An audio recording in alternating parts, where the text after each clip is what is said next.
네.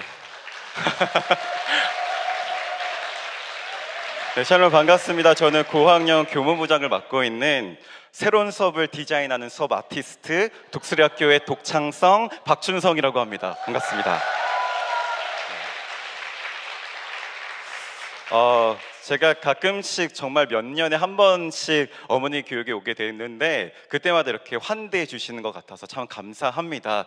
마치 친정이 온 것 같고 이렇게 친 누나들 앞에서 이렇게 쓴 것 같은 느낌이 드는데, 네, 미리 기도 제목을 말씀드릴게요. 곧 있으면 아버지 교육에 가게 되고 무서운 큰 형님들을 만나게 되는데, 네, 그분들의 어떤 째려봄 속에서, 네, 핍박과 압박 속에서 제가 잘 발표할 수 있도록, 네, 기도해 주시면 감사하겠습니다. 제가 혹시 이걸 좀 치워도 되나요? 네. 죄송해요. 자, 근데 지금 약간 큰일인 게 제가 이제 강의를 해야 되는데 너무 그 찬양이 은혜가 돼가지고 찬양하면서 목을 다 썼거든요. 혹시 제가 강의를 하다가 목소리가 갈라지더라도 은혜를 많이 받아서 그렇구나라고 이해해 주시면 감사하겠습니다. 그 어머님들의 그 열심이라는 게 막 보이는 것 같아요. 사실 제가 어머님들의 주말 스케줄을 알고 있거든요. 교회 사역 열심히 하시잖아요. 맞죠? 교회에서 여전히 사시잖아요. 근데 그러고 월요일 날 오전에 지금 오시는 건데 사실 사역자들도 월요일 날 쉽니다. 하지만 어머님들 월요일 날 오전에 이 자리에 모이셔서 함께 교육받고 기도하고 또 공부하시는 이런 모습이 정말 은혜가 되는 것 같고, 제가 독수리학교 교사이긴 하지만 부모가 될 수 있을까? 아까 제가 말씀 암송하는 거 봤는데 제가 몇 개 틀렸거든요, 같이 얘기하면서. 그래서 참 어머님들 대단하시다라는 생각이 들었습니다.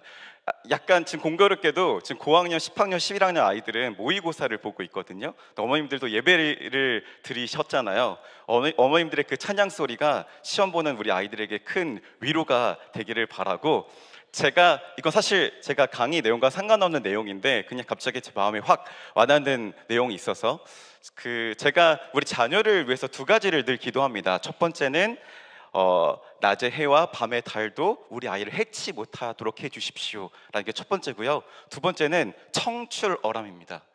내가 만났던 하나님, 내 삶 속에서 역사하셨던 그 하나님이 우리 아이들에게 더 크고 더 강렬하고 뜨겁게 역사하여 주십시오. 내가 갖고 있는 신앙보다 더 깊고 넓게 우리 아이들이 하나님 앞에 나아가도록 해주십시오 라는 기도 제목으로 제가 기도하고 있거든요. 우리의 동일한 기도 제목이 되기를 소망하고요. 우리의 열심보다 더 큰 열심으로 역사하시는 하나님의 열심을 우리가 함께 기대하고 소망하는 우리가 되기를 바랍니다. 사실 오늘 주제가 교육과정이잖아요. 되게 부담스럽습니다. 이 정도 급의 주제면 우리 교장 선생님이나 최소 교감 선생님께서 나오셔서 강의를 해 주셔야 하는데, 그래서 되게 부담이 됐지만 하나님께서 이 작은 자를 통해서 말씀하시고자 하는 게 있을 것이라는 기대감으로 올라오게 되었고요. 사실 생각보다 되게 많이 떨립니다. 저를 위해서 좀 많이 기도해 주시면 감사하겠습니다. 예수님께서 오병이어 아주 작은 물질에 축사하시고 수천 명, 수만 명을 먹이셨잖아요. 그래서 이 작은 자의 이 고백 가운데 하나님께서 안수하셔서 비록 작은 언어이고 고백이지만 이 시간 풍성한 은혜가 우리 가운데 가득 찰 수 있기를 개인적으로 바라해 봅니다. PPT 띄워주실래요? 네, 교육 과정. 일단 교육 과정의 의미를 보면 넘어가야 되는데, 네, 의미를 보면, 네, 그렇습니다. 일반적으로 교육과정이란 것은 교육이 이루어지는 기간의 교육 내용 그리고 방법, 계획 등을 이야기합니다. 그런데 여기서 빠진 내용이 있습니다. 그게 뭐냐면 교육의 본질적인 내용이 빠져 있어요. 그 본질적인 내용이라는 것은 바로 교육의 목적입니다. 자, 이 얘기를 다시 하자면 교육이란 것은 어떤 목적지를 가지고 있고 그 목적지로 가기 위한 방법과 내용과 계획이 있다라는 것이죠. 그렇기 때문에 교육 과정을 이야기하면서 반드시 우리가 꼭 살펴봐야 할 것은 교육의 목적입니다. 뭐라고요? 자, 그렇다면 일반 학교의 리액션 좋아요. 계속 이렇게 해주세요. 너무 좋습니다. 자, 일반 학교의 교육의 목적은 무엇일까요? 제가 일반 학교의 입학 설명회를 다 가본 것은 아니지만 뭐 제 친구 교사나 혹은 인터넷으로 하게 되는 입학 설명회, 교육과정 설명회를 듣다 보면 이런 이야기를 하게 됩니다. 우리 학교는 이런 과목들을 배우고 일주일에 몇 시수로 이런 과목들을 배우고 있습니다. 그리고 학교 행사로는 이런 행사들이 있고 또 이런 대회들을 개최하고 있는데 여기에 열심히 활동하게 되면 대학 가는데 유리합니다 라고 이야기하게 되죠. 결국에는 우리 학교가 대학을 감에 있어서 이러이러한 유리한 측면이 있다는 것을 어필하는 것이 일반 학교의 입학 설명회인 것이고요. 그것을 통해서 알 수 있는 것은 일반 학교의 교육의 목적은 대학이라는 것을 알 수 있습니다. 대학을 넘어서 있지 못해요. 교육의 방향과 목적이라는 것이 여전히 교육의 목적이 대학교 안에 갇혀져 있습니다. 그래서 우리들 그 안에 있는 학생들을 대학 가는 인간으로서 규정하게 되고 이 학교 안에 있는 학생들은 내가 대학을 가고 안 가고의 그 여부에 따라, 좋은 대학을 가고 안 가고의 여부에 따라 자신의 존재적인 가치를 형성하게 되고 거기에 우리의 가치를 두게 됩니다. 근데 저는 이것이 세속화의 핵심이라고 생각합니다. 제가 생각하는 세속화의 정의가 뭐냐면 내가 소유하고 있는 물질 혹은 소유하고 싶은 물질의 가치에 나의 존재적 가치를 두는 것입니다. 그래서 다른 사람들과 평가하게 되는 것을 세속화라고 저는 생각하고, 또 내가 소속되어져 있는 사회적 직책과 지위, 그리고 내가 소속하고 싶은 사회적 지위와 직책에 나의 존재적 가치를 두는 것이 저는 세속화라고 생각하는데, 그런 세속화가 내면화되는 공간이 일반 학교이지 않을까라는 생각을 하게 됩니다. 왜? 일반 학교의 교육의 목적은 대학이고 그 가운데서 학생들은 대학 가는 인간으로서 자신의 정체성을 형성하게 되니까요. 그렇다면 독수리 학교의 교육의 목적은 무엇일까요? 뭐예요, 어머님들? 네, 맞습니다. 우리 독수리 교육의 목적은 그리스도의 군사를 길러내는 것입니다. 군사가 뭐죠? 군인입니다. 군인이에요. 그럼 기본적인 군인의 임무는 위로부터 내려온 명령들을 충실히 이행하고 수행하는 것이 군인으로서의 복무 규정에 있습니다. 맞죠? 기본적 태도겠죠. 그럼 이 군인들, 그리스도의 군인인 우리들은 하나님께서 우리에게 주신 명령, 사명들을 적극적으로 전투적으로 수행하는 자라고 이해해 주시면 될 것 같습니다. 함께 읽어볼까요? 뭐라고요?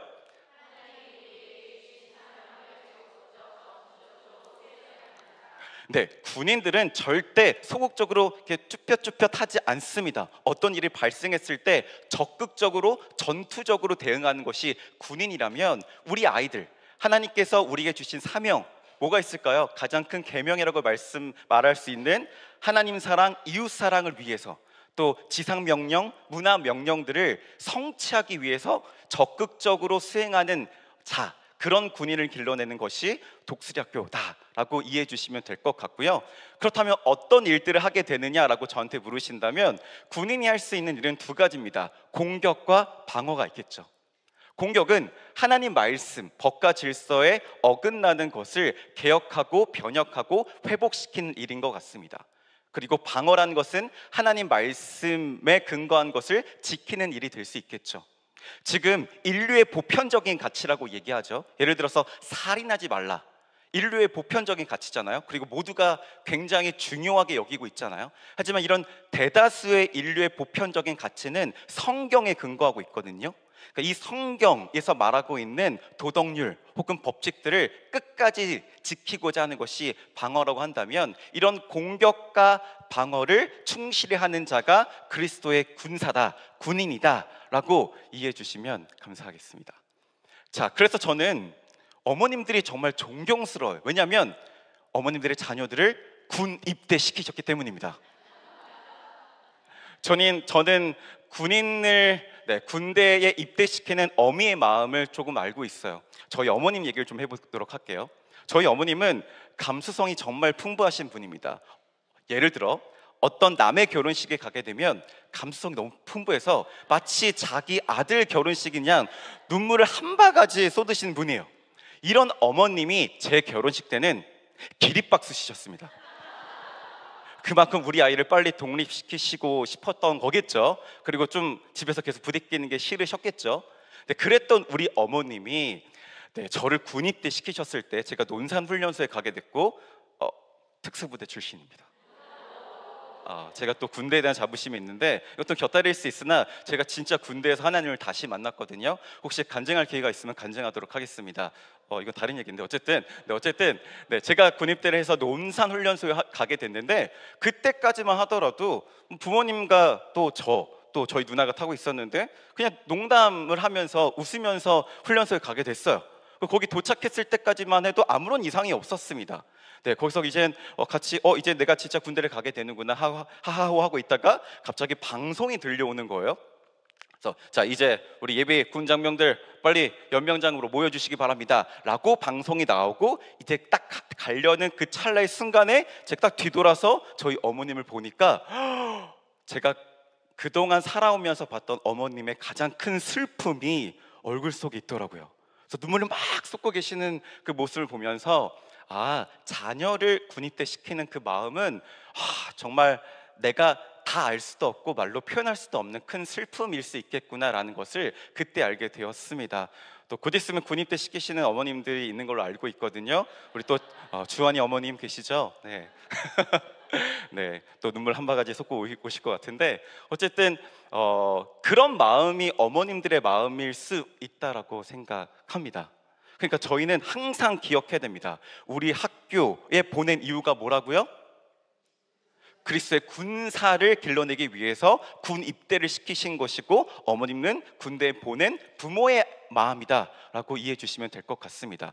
그러면서 제가 최근에 봤었던 한 방송 얘기를 하고 싶은데요.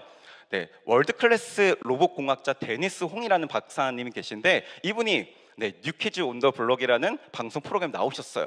거기서 어떤 이야기를 해주셨냐면 자기가 어떤 한 로봇을 개발했다라고 합니다. 그러고 나서 많은 기업들로부터 야, 그 기술을 좀 팔아라 라는 얘기를 막 들었대요. 근데 이분이 기업에게 정말 말도 안 되는 금액에 팔지 않고 이 기술을 전 세계에 무료로 오픈합니다.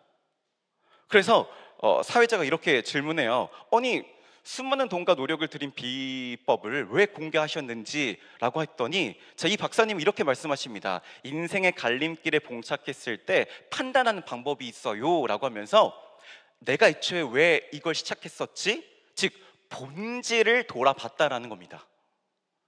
그래서 내가 이 로봇을 만든 목적은 교육용 로봇을 만드는 게 목적이었고 자 그렇다면 이것을 오픈소스로 하는 게 맞겠다라는 생각으로 팔지 않고 무료로 전 세계에 공개했다라는 것이죠.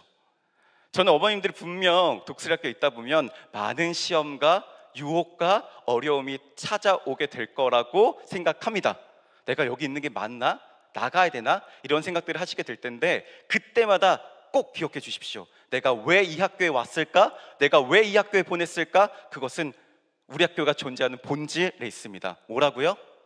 그리스도의 군사를 길러내기 위해 보냈다라는 것. 그것이 어머님들의 고민에 해답이 될 수 있지 않을까라고 하면서 본격적으로 교육과정에 대한 얘기를 해보도록 하겠습니다. 여기까지 좀 괜찮지 않아요? 네, 좋습니다. 자, 교육과정은 알다시피 3가지 단계로 되어 있습니다. 간절, 훈련, 도약으로 되어 있죠. 여기서 제가 잠깐 TMI를 말씀드리면 저희의 이 교육과정의 모티브가 된 이론이 있습니다. 레인이라고 해서 미국의 심리학자가 있는데 이 심리학자가 조직이 생산적으로 변화하는 그 과정을 설명하게 되는데 그때 3가지 과정으로 설명하게 됩니다. 해빙, 변화, 재동결. 해빙은 말 그대로 녹여지는 과정인 것이죠. 기존에 있었던 고착된 가치관과 기술 규범 등이 녹아지는 과정인 것이고요. 변화는 새로운 것들을 채우는 것, 재동결은 다시 얼리는 과정이겠죠. 그래서 이 3가지 과정이 조직이 생산적으로 변화하는 과정인데요. 자, 이런 맥락에서 저희 학교의 독수리 교육 과정을 이해해 주시면 좀 더 쉽게 이해되지 않을까라고 생각합니다. 어디 가서 아는 척 하시면 좋을 것 같아요. 알겠죠? 네. 자, 그러면 먼저 단절부터 가보도록 할게요. 자, 단절의 의미는 저는 2가지가 있다라고 생각합니다. 먼저 첫 번째는 끊어내다. 네, 우리가 알고 있는 그냥 일반적인 단절의 의미겠죠. 그래서 끊어내다라는 것은 벗어나다라는 내용으로서도 이해될 수 있을 것 같습니다. 자, 이 벗어나다라는 개념이 무엇인지 설명하기 전에 저는 이 단절에 대해서 많은 사람들, 특히 외부에 있는 사람들이 오해하게 되는 것들이 있는데 바로 이거죠. 단절 is good, 매치 단절 이렇게 생각하는데 저는 이거는 정말 오해라고 생각합니다. 오히려 저희 학교가 갖고 있는 단절이라는 그 의미는 훨씬 더 크고요. 매체 단절은 한 부분 프로그램에 불과한데 이 두 개를 같이 생각하는 경향이 있는 것 같아서 그렇지 않다라는 오해를 먼저 풀고 말씀드리도록 하겠습니다. 한나 아렌트라는 독일의 철학자가 있거든요. 이 철학자가 악의 평범성이라는 이론을 제기했습니다. 한나 아렌트가 세계 제2차 대전의 전범들을 재판하는 니른베르크 재판에 가게 되는데 거기서 아히히만이라는 전범을 만나게 돼요. 근데 이 사람이 정말 수천 명, 수만 명의 유대인들을 학살한 사람이거든요. 그러면 우리 생각으로는 사실 약간 소시오패스, 사이코패스 같은 느낌이 드니까 얼굴도 굉장히 거칠게 생겼을 것이고 성격도 매우 나쁠 것이라고 우리가 그냥 보통 생각하게 되잖아요. 관상이 과학이니까, 맞죠? 그런데 이 재판에 가서 정말 깜짝 놀라게 됩니다. 왜냐하면 이 아이만이라는 사람이 너무 멀끔하게 생긴 거고 심지어 주변 사람들에 대한 도덕적 평가가 매우 좋았다라는 거예요. 그리고 가정에 충실했던 한 가장이었다라는 거죠. 그때 악의 평범성이라는 개념을 생각하게 됩니다. 선량하고 아주 평범한 시민이 있습니다. 이 시민이 악한 구조 속에 들어가게 되면 아주 자연스럽게 필연적으로 악한 행동을 하게 된다는 것이죠.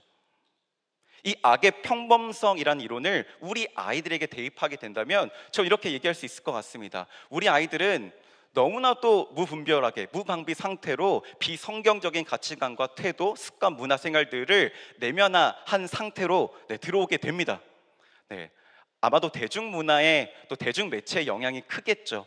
그리고 일반 학교에서 또 가르치는 지식의 영향을 받기도 할 겁니다. 또 친구들, 또래 집단의 영향을 받기도 하고 또 그들이 다녔었던 학원의 영향을 받기도 했겠죠. 그리고 또 누군가가 무언가를 얘기해 주지 않더라도 우리나라 안에 살다 보면 이 구조가 주는 자연스러운 지식이 있습니다.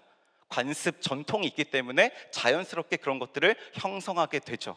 근데 이런 것들로부터 당연히 벗어나는 과정이 필요하고 이런 것들에 벗어나는 과정으로서 단절을 생각해 주시면 될 것 같습니다. 그럼 이런 얘기를 하면 또 사람들이 이런 얘기를 합니다. 그럼 너네들 성과 속을 분리하려는 시도야? 그럼 마치 중세 기독교처럼 거룩한 것은 저 하나님 쪽에만 있어서 수도원에 들어가서 너희들끼리 지지고 볶아면서 거룩한 것을 지키며 살아가는 그렇게 성과 속을 분리하는 그런 태도인 거야?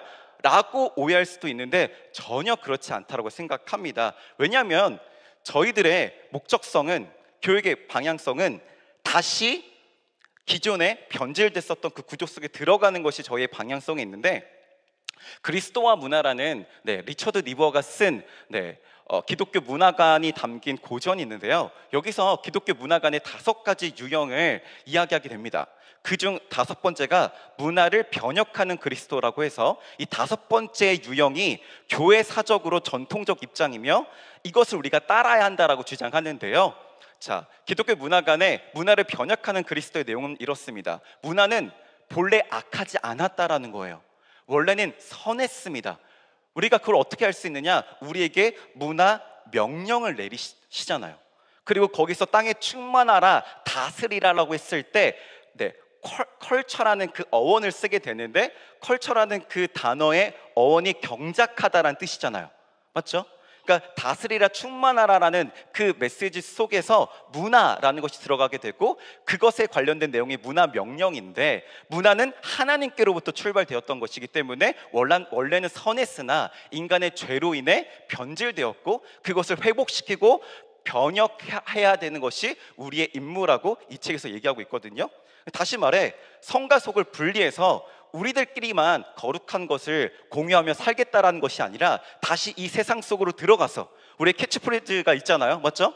그리스도의 역사 속으로 들어가는 거잖아요. 다시 여기로 들어가서 성경적인 사회 구조와 질서를 회복하는 것이 우리의 교육의 방향성이기 때문에 이러기 위해선 반드시 기존의 비성경적인 무언가로부터 벗어나는 과정이 필요하다는 것을 이해해 주시면 될 것 같습니다.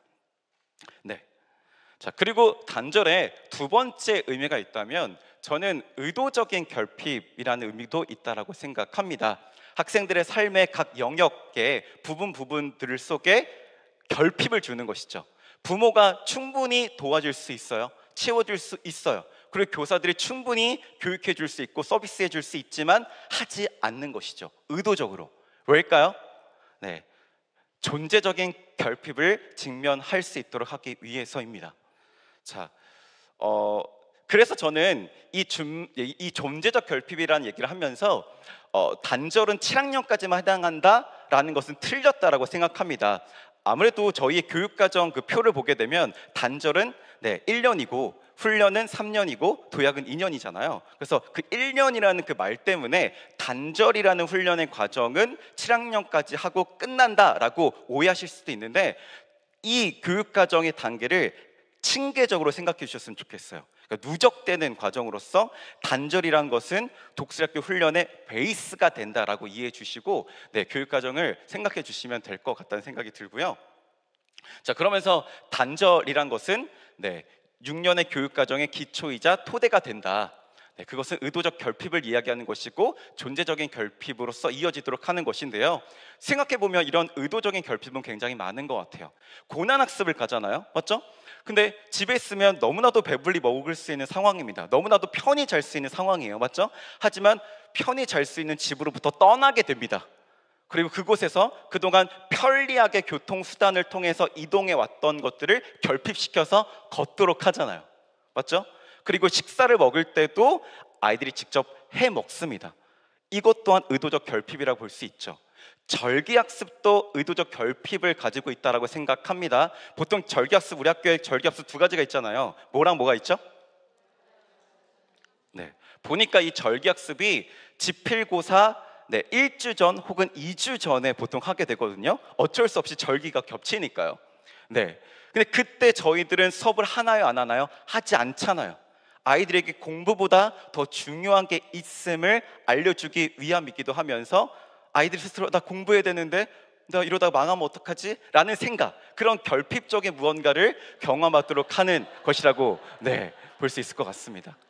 자, 그리고 지금은 가지 않지만 저희가 다년간 선교를 갔었잖아요. 근데 선교에 갔었을 때 아이들이 정말 많은 것들을 배우게 됩니다. 보통 저희가 인도네시아로 선교를 갔었기 때문에 인도네시아는 그냥 먹고 자고 싸는 게 불편해요.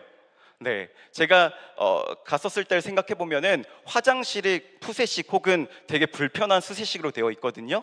그러니까 그런 결핍들을 경험하게 되고 놀랍게도 그런 결핍을 통해서 아이들이 하나님 앞에 나아가게 된다라는 것이죠.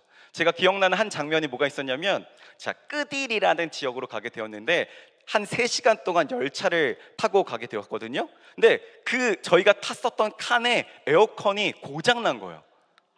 근데 인도네시아 날씨 아시잖아요. 그러니까 3시간 동안 정말 말도 안 되는 더위 속에 타고 가게 됐는데 그때 아이들이 막 주절주절 되는 걸 막 입으로 하는 거예요. 그래서 뭐라고 얘기해 봤더니 하나님 도와주세요, 도와주세요 이렇게 얘기하고 있더라고요.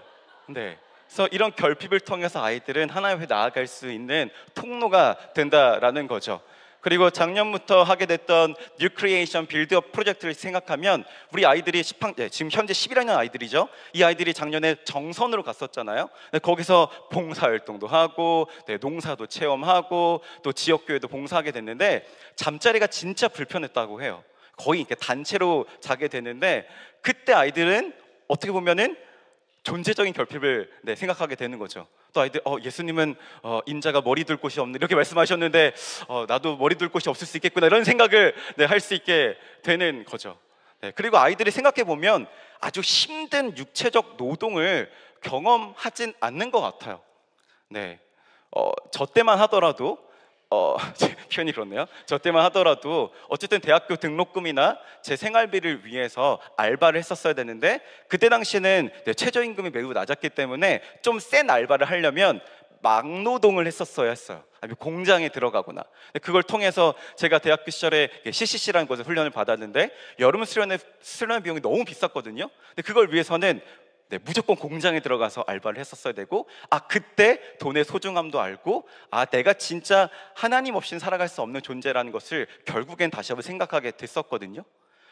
그러니까 이런 결핍이 매우 필요한 말씀을 다시 한번 드리는 거고, 얼마 안 있으면 꼭 가게 되는 코람데오 캠프도 마찬가지입니다. 제가 코람데오 캠프만 한 6년, 7년 하고 있는데, 캠프에 가게 되면 아이들이 침묵 상태가 됩니다.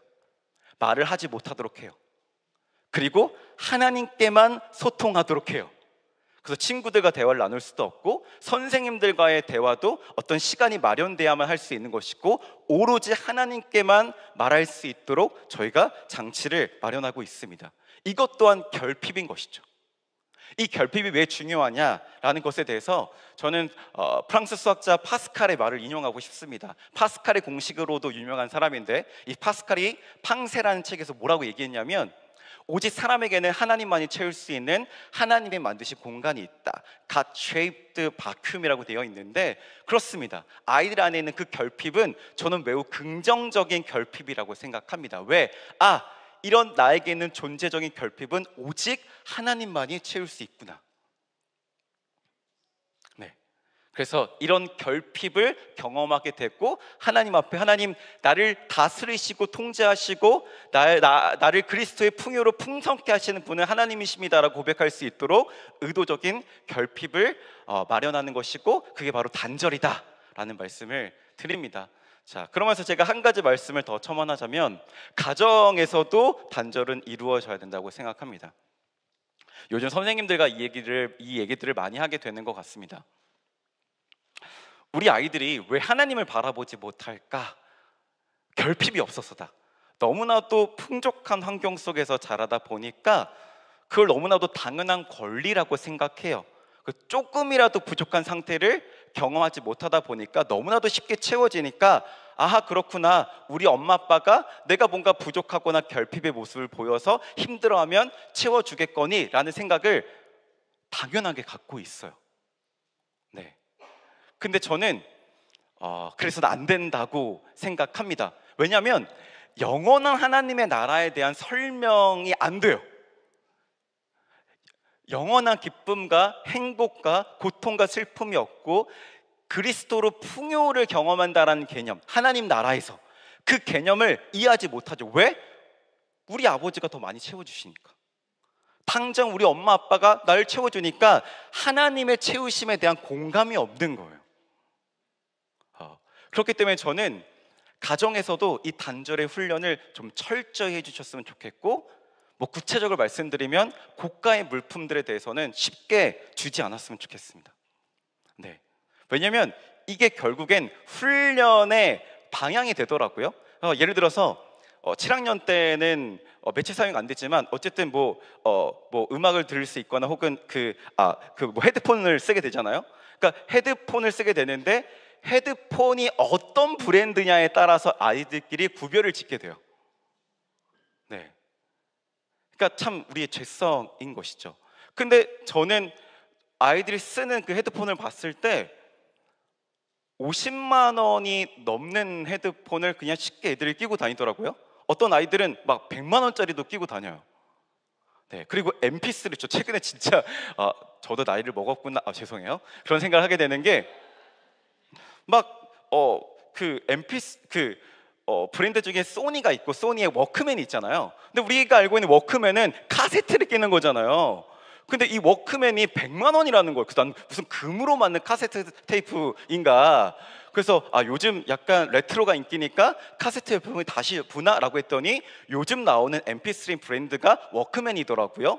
근데 이게 100만 원이 훌쩍 넘는 기기더라고요. 그 어머님 한번 잘 생각해 보죠. 아이들에게 진짜 필요한 교육이 뭔지를 생각한다면 50만 원의 노동의 가치를 알려주는 게 좋을까요? 아니면 50만 원 정도는 내가 쉽게 얻을 수 있어라고 생각하는 교육이 더 나을까요? 당연히 전자겠죠. 아이들에게 노동의 가치, 그리고 하나님 앞에 일하는 즐거움을 가르치기 위해서는 저는 아이들에게 쉽게 어떤 물건들을 지어주지 말고 오히려 일을 해서 어느 정도의 가사 노동이라든지 나중에 알바를 통해서 어느 정도 가격이 나가는 물건들을 사는 경험들을 해야 진짜 교육이 되는 것이지, 너무 쉽게 고가의 물건들을 지어주게 되는 것은 독이 된다라고 생각합니다. 왜냐고요? 우리 아이들이 하나님 아버지의 채우심을 기대하지 않거든요. 하나님 나라에 대한 소망이 없거든요. 물론 그 나이 때 그럴 수 있습니다. 하지만 독수리학교 아이들이잖아요. 맞죠? 보통 우리가 하늘 소망을 갖고 나아가는 거, 하나님의 나라를 생각하게 되는 것은 어느 정도 성인이 된 다음에 생각하게 되지만, 우리 아이들이라면, 독수리학교 아이들이라면 좀 더 빨리 생각해서 더 좋은 가치 있는 일들을 할 수 있는 거잖아요. 그러니까 단절을 가정에서 해주시고, 저는 경제적인 측면에서의 단절을 꼭 해주시면 감사하겠습니다. 네. 그럼 어느 가격대까지를 저희가 해줘야 되냐요? 라고 물으신다면, 네, 최저임금 정도를 생각해 주세요. 네. 네. 그리고 네, 기본적으로 저는 30만 원이 넘어가는 것은 우리 아이들의 수준에선 비싼 거 아닙니까? 맞죠? 그러니까 네. 그럼 또 29만 원짜리 이렇게 하지 마시고 맥락을 읽으셔서 네, 해주시면 될 것 같습니다. 네. 자, 단절에 대한 얘기는 여기까지고요. 네. 괜찮으시죠? 네. 네. 그 다음은 네, 훈련에 대한 얘기입니다. 자, 훈련에는 의미는 함께 읽어볼까요? 시작. 네. 기존의 비성경적인 것을 녹이고 그것들로부터 벗어나는 것이 단절이었다면, 훈련은 성경적인 세계관을 채우는 시간이다라고 이해해 주시면 되고, 그리스도의 군사로 살아가는 방법을 훈련한 시간이다라고 이해해 주시면 됩니다. 군대에서는 제4회화가 이루어지는데요. 혹시 제4회화라고 들어보셨어요? 제4회화는 기존에 있었던 사회의 지식, 규범, 기술 등으로부터 탈피해서 새로운 무언가의 지식과 기술과 규범을 습득하는 것을 제4회화라고 합니다. 근데 보통 남자들이 군대를 가게 되면 제4회화가 이루어지게 돼요. 예를 들어 볼게요. 자, 군인들의 모습이 보이시죠? 자, 군대에 가면 첫 번째, 언어를 다시 배우게 됩니다. 안녕하세요 될까요? 안 될까요? 안 되죠. 다 혹은 까만 쓸 수 있게 됩니다. 그럼 다 혹은 다나까라고 해가지고 나 이렇게 했나 이렇게 쓸 수 있는 건 아니에요. 다 혹은 까로 쓸 수 있는 건데, 제가 맨 처음에 군대 가서 진짜 말로 많은 지적을 받았어요. 일단 제가 굉장히 누가 봐도 외향적이잖아요. 맞죠? 감탄사가 호 이런 거 많이 하잖아요. 근데 군대에서는 감탄사가 안 되는데 제가 이런 좋은 리액션을 보이니까 많이 혼났거든요. 호 이게 가능한가 이러면서 엄청 혼났어요. 언어를 다시 배우게 됐었죠. 자, 그리고 인사하는 법을 다시 배우게 됩니다. 안녕 가능한가요? 충성이라는 인사를 배우게 되잖아요. 그리고 걸음걸이를 다시 배우게 됩니다. 그냥 사회에서는 그냥 아무렇게나 걸으면 되지만, 군대에서는 작은 걸음과 큰 걸음이 있습니다. 이 두 가지 걸음으로 걸음을 걷게 되는데, 지금 제가 말씀드린 언어, 걸음걸이, 그리고 인사법, 어떻게 보면 되게 삶의 기본적인 태도이고 자세이고 기술이잖아요. 근데 이런 것들을 다시 배우게 되는데, 저는 훈련이라는 과정이 바로 그런 거라고 생각합니다. 성경적 가치관을 가지고 삶의 기본적인 태도와 자세, 관점, 기술 등을 습득하는 것이 바로 훈련의 과정인 것이고요. 이 훈련의 과정을 통해서 이런 것들을 배우게 되는 것 같습니다. 삶의 목적은 무엇이며 어떻게 살아야 하는가, 공부는 왜 해야 하며 무엇을 위해 해야 하는가, 부모는 어떤 존재이며 왜 공경해야 되는가, 권위란 무엇이고 그 권위에 왜 순종해야 되는가, 문화명령은 무엇이며 어떻게 실천해야 되는가. 물론 예시드리겠지만, 이런 어떻게 보면 삶에 있어서 기본적인 태도와 관점들에 대한 부분들을 훈련하게 되는 것이죠. 이런 얘기하면 또 어머님들이 언제 공부하나요? 이런 얘기 하실 수 있는데요. 공부는 나중에 해도 됩니다. 왜냐하면 베이스를 잘 깔아놔야 그 위에 학문과 기술을 쌓았을 때 의미가 있는 것인데, 이 주춧돌이 잘못되어져 있는데 학문과 기술을 쌓게 되면 오히려 역기능이 나는 것이죠. 어떻게 보면 되게 기초적인 부분일 수 있고, 마치 군대에 가서 걸음걸이를 다시 배우는 듯한 되게 유아적이고 영유아적인 과정이라고 볼 수도 있겠으나, 정말 이것이 중요하기 때문에 훈련의 과정 동안 이런 부분들을 정말 열심히 훈련하게 됩니다. 그럼 어떤 방법을 하게 되느냐? 정말 다양한 방법이죠. 아침에 있는 큐티 시간이라든지 채플이라든지 계약 수련회라든지 또 교사의 상담이라든지 이런 장치들을 통해서 일상적으로 이런 훈련들을 하게 됩니다. 근데 사실 이게 진짜 중요한 것 같아요. 왜냐하면 말씀에 근거해서 믿음은 뭐에서 나죠? 들음에서 나며 이 들음은 그리스도의 말씀이니라 라고 되어 있잖아요. 일상적으로 듣는 것이 정말 어마어마한 효과라고 생각합니다. 반복적으로 자주 이야기해서 듣도록 하는 것. 사실 일반 학교에 있는 크리스천 학생들이 안타까울 때는 교회에서 아무리 빡세게, 사실 요즘 교회도 빡세게 훈련 안 시키죠. 그냥 교회 나오는 것만으로도 감사해 하잖아요. 근데 교회 나오고 다시 일상으로는 학교에 가게 되고 그런 구조 속에 있다 보면은 아이들이 크리스천이라고 하면서도 사실 그들의 삶의 목적이나 태도의 이야기를 들어보면 비성경적일 때가 좀 많은 것 같아요. 그런 부분들이 좀 안타깝습니다. 하지만 우리가 일상적으로 이런 얘기를 듣도록 하고 이런 것들이 삶으로 체득화될 수 있도록 하는 독수리학교의 시스템이 참 감사하지 않나라는 생각을 하게 되고요. 기술에 대한 얘기를 좀 더 해보자면 기술은 이렇습니다. 저희가 뭐 매체 훈련도 하게 되고 언어 훈련, 뭐 리더 훈련, 공동체 훈련 등을 하게 되잖아요. 근데 저는 매체 훈련은 제가 좀 더 얘기할 건데 언어 훈련 참 중요한 것 같아요. 군대 가서 말을 다시 배우게 된다고 하잖아요. 생각보다 우리 아이들의 말에 비속어들과 욕설들과 세상적인 것들이 참 많습니다. 훈련 시켰어도요, 남자애들과 운동하다가 갑작스럽게 이렇게 끌어오르는 승부욕에 험한 얘기를 할 때가 있어요. 요즘 저희가 EPL하고 있거든요. 아이들 인지하고 있어요. 여기 관중들이 있고 그 관중 속에 교사들이 있다는 거 알고 있어요. 근데 막 올라오면 말하면서 막 엄청, 그 순간 본인이 질러놓고 본인도 당황하고 모두가 다 당황하게 되는 그런 것들을 경험하게 되죠. 그때는 뭐 조용히 불러서 이제 다그치게 되는데 이런 언어 훈련, 그리고 저희가 직접 솔직 부드럽게라는 원칙을 통해서 친구들과 또 교사들과 얘기하도록 훈련시키고 있거든요. 부모님께도 마찬가지고요. 그래서 그냥 이건 제가 학생들한테 개인적으로 하는 얘기인데, 가끔 부모님이 영 아닌 얘기를 할 때가 있잖아요. 막 딴소리 하실 때가 있고, 어떻게 보면 비성경적인 얘기를 하실 때도 있고, 그냥 윽박 지를 때 있잖아요. 저도 부모니까 잘 알고 있습니다. 저도 2명의 아이를 키우고 있는데, 저도 독서학교 교사지만 우리 아이들을 교육시켜야지라고 갔다가 윽박 지를 때가 좀 있거든요. 근데 어쨌든 그때 그 아이들한테 어머니와 아버님을 정죄하지 말고 그냥 그 부분에 있어서 직접 솔직 부드럽게 한번 대화를 해봐라.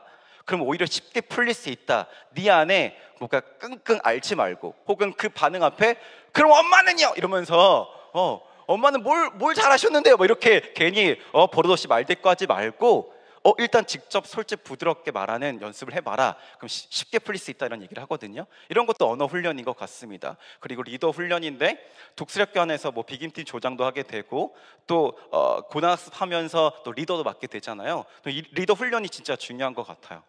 그래서 그 세상에서는 리더를 이야기할 때 어쨌든 이익적인 측면에서 우리 공동체에게 이익을 많이 가져다 줄 수 있는 리더를 원하잖아요. 맞죠? 근데 어떻게 보면 독수리학교 리더는 정말 예수님 닮은 리더로서 양성시키기에 노력하는 것 같아요. 그래서 헌신하고 희생하고 아우르고 소외된 자들을 돌볼 수 있도록 저희가 리더 훈련을 시키고 있죠. 그리고 공동체 훈련도 마찬가지입니다. 저희 때는 알다시피 저희 되게 화났었던 거는 한 명이 체육복 안 갖고 오면 단체로 기업받았었잖아요. 기억나시죠? 그래서 억지로 공동체 훈련을 받았던 세대잖아요. 맞죠? 저 아직도 기억나는 일화가 있는데, 저희 그 고등학교 그 체육 선생님이 전 유도 국가대표 금메달리스트셨어요. 그래서 정말 체격이 너무 좋으셨는데 명태를 앞둔 약간 나이 같은 선생님이셨는데 불구하고 힘이 정말 좋으셨거든요. 그래서 체육 수업이었는데 2명의 학생이 체육복을 안 갖고 왔다고 단체 기합을 주시면서 오늘 수업을 하지 않겠다, 앞으로 다 나와! 라고 해가지고 1번부터 막 때리기 시작하는데, 제가 3번이었거든요. 그래서 1번을 막 때리셨어요. 그리고 2번 나와! 그래서 2번 맞고, 제가 3번이었습니다. 3번을 열심히 치신 다음에 힘드셨나 봐요. 들어가 이렇게 하시더라고요. 그래서 아직도 내가 4번이었어도 안 맞는 건데 하는 그런 추억이 있습니다. 근데 억지로 공동체 훈련을 받게 됐는데 사실 지금 세대는 공동체라는 단어와 어울리지 않는 세대입니다. 조금이라도 자기에게 피해가 간다면 그것을 어떻게든 어필하고 뭔가 집단적으로 함께 나아가는 것에 대해서 매우 부정적으로 생각하게 되는데, 저는 독수리학교에서 정말 배울 수 있는 큰 유익함 중 하나가 공동체인 것 같습니다. 그 성경에서는 공동체를 말할 때 늘 교회라고 이야기하고, 교회는 우리의 몸이다, 머리 대신 그리스도가 있으시고 각 지체가 우리들이다 라고 하면서 우리는 하나다라는 원리로서 공동체를 이야기하고 있잖아요. 이게 진짜 중요한 훈련인 것 같습니다. 그래서 우리 아이들이 졸업하고 나서도 저는 결국엔 공동체로 나아가는 과정이라고 생각해요. 가끔 독수리 나오고 나서, 졸업하고 나서 교회 잘 안 나가거나 교회 생활을 덜 열심히 한 친구들이 있는 것 같은데, 오히려 저는 교회로 더 열심히 일할 수 있는 교회의 일꾼으로서 파송하는 개념이라고 생각하거든요. 그러니까 교회에서 더 열심히 해야 돼요. 그리고 아이들이 학교에 가서도 그 안에서 몸을 이룰 수 있는 공동체를 만들어서 결국 그것을 변화시키는 과정으로 나아가게 되는데, 그때 필요한 것이 공동체이기 때문에 이 공동체에 대한 훈련을 저희 학교에서 강조하고 있는 것이 참 의미가 있지 않나라는 생각을 하게 됐고, 매체 훈련, 진짜 매체 훈련이 중요한 것 같습니다. 아이들이 단절을 끝내고 나서 8학년 때부터 매체를 쓰게 되는데, 그때 내가 크리스천으로서 마땅히 소비할 수 있는, 즐길 수 있는 문화 콘텐츠인가를 막 다시 돌아보게 되잖아요. 그래서 막 어머님들께 막 검토도 받고 막 노래 가사 적은 다음에 그 가사 안에 비성경적인 내용이 없나 이런 것들 보게 되잖아요. 근데 이게 진짜 중요한 것 같습니다. 왜냐하면 우리가 너무 무분별하게 문화 콘텐츠를 소비하고 있어요. 맞죠? 예전에 저는 한 가수의 노래 제목이 가나다라인가 일 거예요. 근데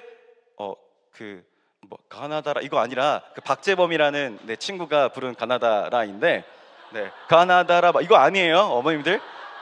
혹시 이걸 생각하셨으면 역시 그렇습니다. 박재범이라는 가수가 가나다라라는 그런 노래를 만들었는데 그냥 듣기엔 너무 좋아요. 약간 이렇게 약간 바운스를 탈 수 있는 그런 비트를 갖고 있는데, 그 내용을 보면은 나는 말은 잘 못해, 하지만 바디 랭귀지는 되게 잘해 라고 하면서 어떤 그 섹스 어필을 하는 거죠. 근데 가사나 내용과 혹은 제목을 보지 않고 그냥 쭉 들으면 괜찮다라는 거예요. 근데 나중에 이런 것들을 흥얼거리고 있는 우리 아이들을 봤을 때 되게 놀랄 수 있잖아요. 혹은 부모가 흥얼거리고 있을 때, 맞죠? 언젠간 가겠지, 이런 노래는 괜찮습니다. 인간의 내면을 다루고 있기 때문에 7080 노래들은 괜찮아요. 어쨌든 그래서 요즘은 저희가 유튜브 채널과 컨텐츠 하나하나 보려고 하거든요. 그래서 그 채널이 우리 아이들이 소비하기에 괜찮은 것인가를 계속 보게 되고, 드라마나 또 TV도 마찬가지입니다. 제가 최근에, 혹시 어머님들 선제업구 티어라는 드라마 보셨어요? 우리 아이들 엄청 빠져 있잖아요. 저도 빠졌었고 우리 와이프도 빠졌습니다. 근데 저는 이 선제업구 티어가 우리 아이들에게 나름 권장해 줄 수 있는 콘텐츠라고 판단했어요. 두 가지 때문입니다. 첫 번째, 자기 희생이 들어가 있어요. 자기 희생, 누군가를 살리기 위해서 끊임없이 과거로 돌아가려고 하는 주인공의 모습이 보입니다. 이거 매우 중요한 부분이에요. 맞죠? 사랑을 위한 자기 희생이 있죠. 두 번째는 무조건적 기다림이 있습니다. 여자 주인공이 계속 차네요. 계속 저리 가라고 해요. 그럼에도 불구하고 남자 주인공이 나무처럼 계속 기다리고 있죠. 전 이 자기 희생과 이 기다림이 저는 복음적인 측면과 연결될 수 있다고 생각합니다. 사실 세상에 이런 사랑이 있어요, 없어요? 없어요. 어머님들의 아버님들이 그런 사랑을 주셨나요? 그렇지 않았잖아요. 맞죠? 그러니까 이런 사랑은 현실에 없어요. 하지만 판타지로서 우리는 그런 사랑을 갈망하고 추구하고 있죠. 그렇다면 이것이 결국 하나님이 우리에게 주신 사랑으로 연결될 수 있도록 그 다리 놓는 역할을 우리가 하면 되는 것이죠. 그러니까 이런 것들을 생각하면서 매체 훈련을 저는 해야 된다고 생각하고요. 그리고 제가 요즘은 어떤 걸그룹이나 보이그룹 혹은 TV나 드라마를 만든 기획자의 의도를 꼭 살펴봐야 된다라는 얘기를 하는데요. 예전에 예능 프로그램에 프로듀스 101이라는 프로그램이 있었어요. 혹시 오늘 밤 주인공은 이거 아세요? 네, 이게 여자판이 있고 남자판이 있었는데 제가 여자 버전에 엄청 심취했습니다. 사실 우리 와이프가 더 심취했었고 그래서 심지어 문자 투표까지 했어요.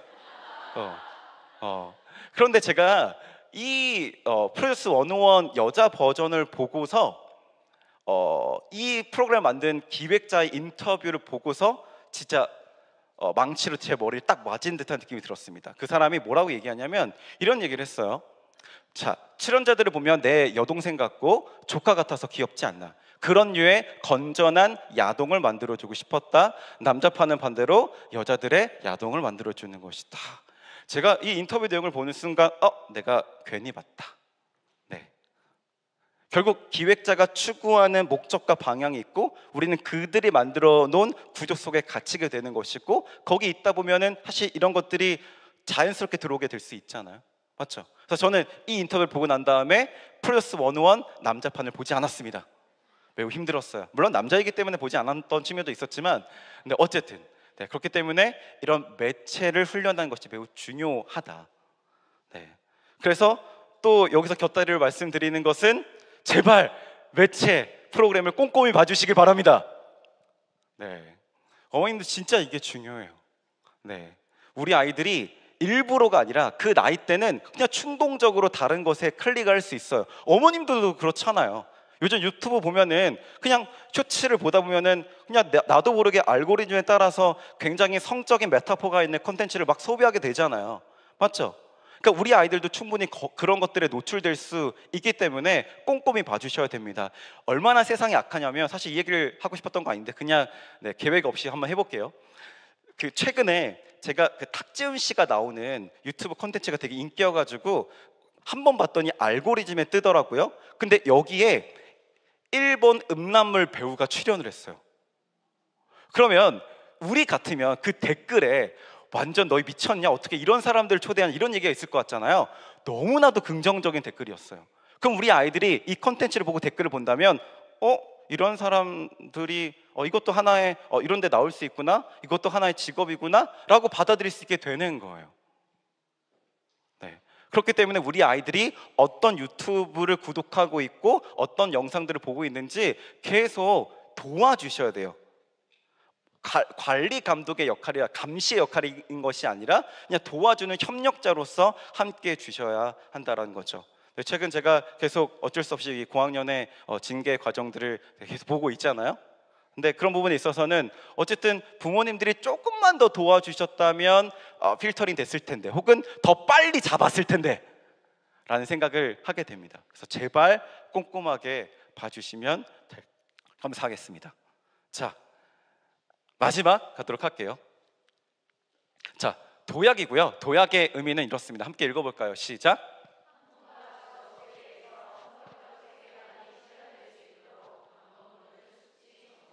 네, 그렇습니다. 이제 아이들이 훈련도 받았고 배운 것을 이 세상 가운데 써먹을 수 있도록 숙지시키고 방법론을 적용해보는 연습을 하는 단계라 보시면 되는데요. 이 도약의 과정으로서 설명드릴 수 있는 많은 방법들이 있을 것 같아요. 우리가 너무나도 잘 알고 있는 뭐 과정주의를 얘기할 수 있겠는데 과정주의 너무 많이 들으셨잖아요. 맞죠? 그래서 제가 할 수 있는 얘기를 하자면 저는 이 도약이 이루어지는 주된 통로가 수업이라고 생각합니다. 이 수업을 통해서 학문과 직업 세계에서 우리가 갖고 있는 성경적 세계관이 어떻게 실현될 수 있는지를 계속 연습할 수 있다라고 생각해요. 그래서 저는 이 시간 수업의 몇몇 예시들을 좀 들어보려고 하는데요. 남의 수업을 얘기할 수 없으니까 제 수업에 대한 얘기를 해보도록 할게요. 저는 사회 탐구 과목을 가르치고 있고 사회문화와 생활과 윤리라는 과목을 가르치고 있습니다. 제 과목을 선택한 학생들의 어머님들이 여기 많이 계십니다. 네, 감사합니다. 그런데 일단 사회문화 이 과목에서 인구 부양비라는 개념을 배워요. 근데 이 과목을 선택한 학생들한테 인구 부양비라는 개념은 매우 중요합니다. 왜냐하면 인구 부양비 내용이 들어간 문제가 계산 문제거든요. 표그래프 문제예요. 문과 학생들이 선택하는 선택 과목인데 수학이 있어요. 그래서 이 문제를 맞추느냐 그렇지 않느냐에 따라서 등급이 왔다 갔다 하게 됩니다.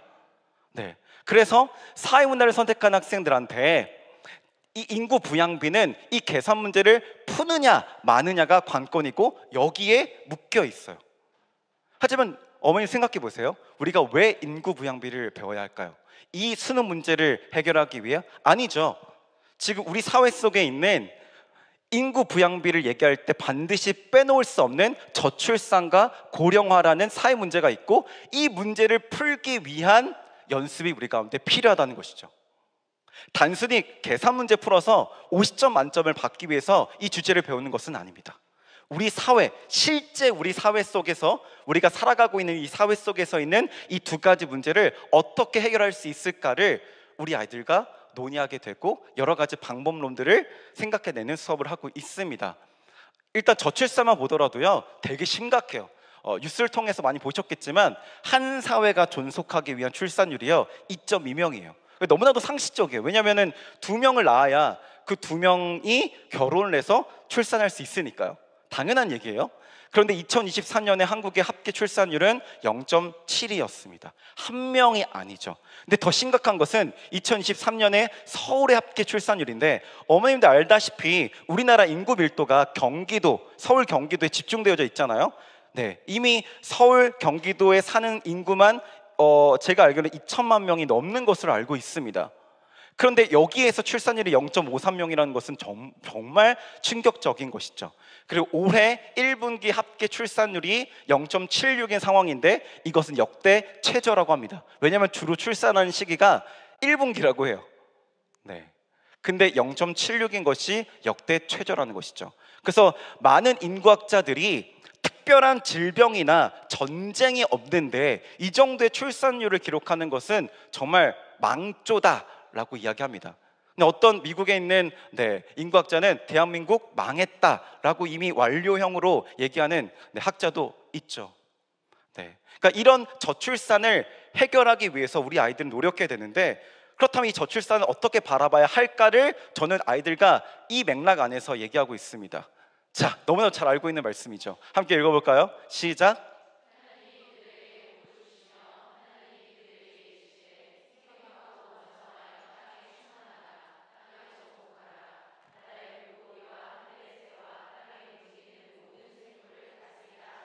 네, 저도 이렇게 빈칸을 좀 채워낼 것 같은 느낌이 드는데, 여기서 생육하고 번성하여 땅에 충만하라, 이것은 원어적으로 보더라도 사회적 구성원들의 재생산에 대한 얘기입니다.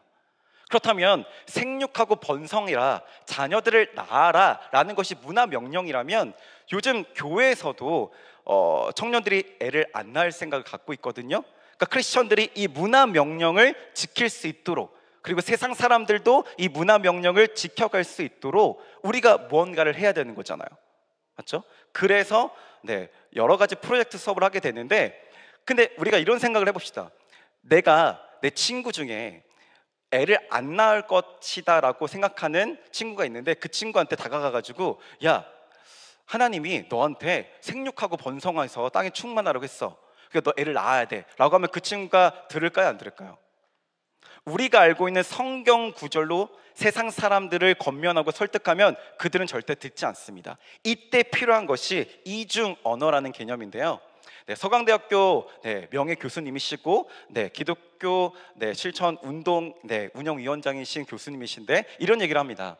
자, 우리는 믿음의 언어를 세상의 언어로 끊임없이 번역하고 바꿔가는 작업을 해야 된다. 그리스도인들이 이중 언어 능력을 갖기를 호소한다 라고 하시는데요, 여기서 말하는 이중 언어는 그 밑에 더 자세하게 설명할 수 있을 것 같습니다. 믿음의 언어를 정치와 경제, 사회와 문화, 예술 등에서 통용될 수 있는 세상의 언어로 번역하여 사용할 수 있는 능력인 것이죠. 이런 이중 언어의 능력을 갖추도록 아이들과 함께 수업을 하고 있습니다. 그렇다면 저희가 저출산을 이야기할 때는 당연히 사회, 경제적, 정치적 언어로 아이들과 수업을 진행해야겠죠.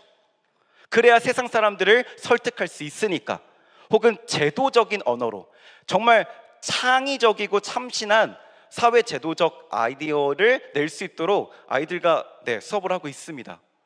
실질적으로 우리가 만든 이 프로젝트의 안들을 시청이나 혹은 청와대에 한번 건의해 볼까, 정책 연구실에 건의해 볼까도 생각하고 있어요. 네. 그러니까 이런 방법론들을 이 수업을 통해서 숙지하고 구현해 보고 있다는 것이죠.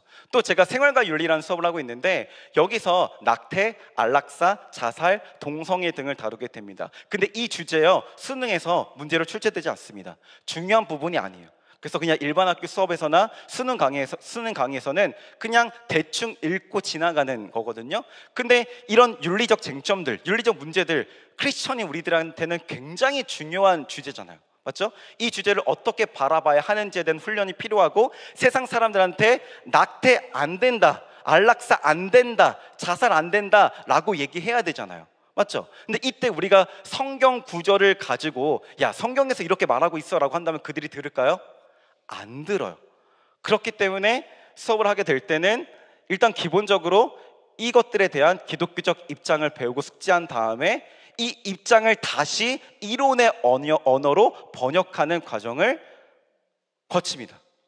그래서 낙태를 반대하게 될 때 성경 구절을 인용하는 것이 아니라 칸트의 인간 존엄성 이론을 얘기한다든지, 사회계약론자 루소가 얘기했던 공익을 추구한다라는 일반 의지의 관점에서 얘기한다든지, 왜냐하면 그들에게 논리적이어야 하니까요. 그들을 설득시켜야 되니까요.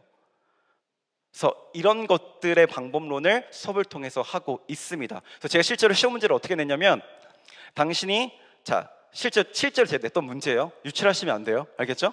자, 이제 막 대학생이 된 너가 인간과 죽음이라는 교양 수업을 듣고 그 교양 수업에서 안락사와 관련된 토론에 참여하게 됐다고 하자. 가정해 보자. 여기서 당신은 크리스천으로서 적극적 안락사를 반대하는 입장의 토론을 해야 된다. 토론을 어떤 식으로 빌드업 할 건지를 구체적으로 서술하시오. 이게 제 시험 문제예요. 그래서 조건을 줘요. 성경 구절을 인용하지 말 것, 그리고 저희가 배웠었던 그 사상가들을 쫙 나열한 다음에 이 사상가들의 이론의 몇 개를 인용해서 그 논거를 제시하시오. 이런 식으로 하거든요. 네. 그래서 제 수업을 듣는 학생들의 어머님께서 아시겠지만 우리 아이들이 저랑 수업한 다음에 괜히 아는 척하려고 이런 식의 얘기들을 가정에서 많이 한다는 얘기를 듣게 되었습니다. 이게 진짜 필요한 작업이에요. 그래서 저는 실제로 아이들이 기독교 세계관을 갖고 살아갈 수 있는 방법론을 가지고서 이 세계를 변혁시킬 수 있는 그 방법론을 숙지하고 또 적용해보는 통로로서 수업이 사용되고 있다라고 말씀드리고 싶습니다. 자, 이젠 결론입니다. 결론은 제가 두 가지를 말씀드리고 싶은데요. 첫 번째, 독수리학교는 군사관학교입니다. 맨 처음 제가 말씀드렸죠. 어머님들이 우리 학교에 보내신 이유가 뭐라고요? 그리스도의 군사로 길러내는 것. 그렇기 때문에 군 입대를 시키신 것이고, 어떻게 보면 군사관학교라고 보실 수 있을 것 같아요. 군사관학교는 어떻게 보면 매우 엄격합니다. 그리고 되게 규율적일 수 있고, 학생 인권 조례에 비추면 매우 비윤리적이고 비인격적일 수도 있을 것 같습니다. 하지만 훈련을 받는 군인의 입장에서는 그런 것들이 필요합니다. 그렇기 때문에 혹시 이런 부분들이 있다고 하더라도 시험 들지 마시고 군대에 보냈기 때문에 당연한 거구나 라고 이해해 주셔도 될 것 같아요. 그리고 저희 학교에 보내신 이유가 혹시 독수리학교는 왕따, 괴롭힘 등이 없어, 안전한 곳이야 해서 보내셨거나, 혹은 기독교 학교 치고 대학교 아웃풋이 너무 좋아 라고 보내셨다면 이 부모님들은 반드시 어려움을 겪게 되실 것입니다. 솔직하게 얘기합시다. 우리 학교에서, 일반 학교에서 일어나고 있는 문제들이 우리 학교에서는 아예 없을까요? 정도가 덜하긴 하지만 가끔 발생합니다. 일반 학교와 다른 점은 이것을 어떻게 바라보고 그 다음 어떻게 대처하느냐, 그 다음 스텝이 다를 뿐이지 비슷한 문제들이 우리 학교에서 발생해요. 왜? 인간들이 있는 곳이니까. 그러니까 저는 이 두 가지를 위해서 우리 학교에 오셨다면 죄송합니다, 빠르게 다른 곳을 찾아보셔도 돼요. 분명 시험 들게 될 거예요. 오히려 그런 것들을 위해서, 그런 것들을 효율적으로 하기 위한 학교들이 너무나도 많습니다. 그런 곳에 가시는 게 훨씬 더 유익할 것이다. 우리 학교는 그리스도의 군사로서 훈련받기 위해 보내셨고, 그러기 위해 존재하는 학교이다. 자, 두 번째는 가정 또한 훈련의 터라고 생각합니다. 제가 앞서 설명했었던 단절과 훈련과 도약의 과정이 가정 내에서도 이루어져야 할 것 같습니다. 성경에서는 자녀 교육의 책임을 학교에 묻지 않습니다. 쉐마 명령을 통해서 아시다시피 부모에게 있다라고 성경은 말합니다. 그렇다면 학교와 가정은 한 팀인 것이고요, 학교에서 이 교육이 이루어질 뿐만 아니라 가정에서도 이루어져야 된다고 생각합니다. 그래서 계속 고민해 주세요. 예를 들어 여행을 간다고 할 때, 전 여행이라는 컨텐츠가 매우 종합적 프로젝트라고 생각하거든요. 이 여행이라는 거 안에 단절, 훈련, 그리고 도약을 다 담을 수 있다라고 생각해요. 그래서 그냥 무조건 휴양, 그냥 편히 먹고 편히 자고의 관점으로 여행 가지 마시고, 아이들에게 여행을 한번 맡겨보시고 그 여행이란 컨텐츠 속에서 단절과 훈련과 도약이 들어갈 수 있도록 검토해 주시고, 또 그 내용 안에서 함께 여행을 가게 되면 유익함이 있지 않을까라고 생각해 주시고, 꼭 가정에서 아까 말씀드렸었던 경제적인 측면에서의 단절을 훈련시켜 주시면 감사하겠습니다. 우리는 문화 명령의 사명자이지 않습니까? 맞죠? 사명자로서 그리고 쉐마 명령을 수행해야 될 그 수행자로서 자녀 훈련에 어쩔 수 없이 몰입해야 합니다. 그리고 그것의 책임을 계속 져야 되는 존재들입니다. 우리가 각자 지면 매우 무겁잖아요. 하지만 우리가 무겁기 때문에, 우리가 각자 짊어지는 것이 무겁기 때문에 우리를 공동체로 불러주셨다라고 생각합니다. 우리가 함께 져서, 제가 늘 행사 때마다 말씀드린 것은 한 명의 그리스도의 군사를 기르기 위해서는 한 공동체가 필요하다라는 말씀 드리고 있거든요. 한 명의 아이를 기르기 위해서는 한 마을이 필요하듯 한 명의 그리스도의 군사를 길러내기 위해서는 한 공동체가 필요하다. 그런 공동체가 될 수 있기를 소망하면서 오늘 교육 과정에 대한 발표를 마치도록 하겠습니다. 감사합니다.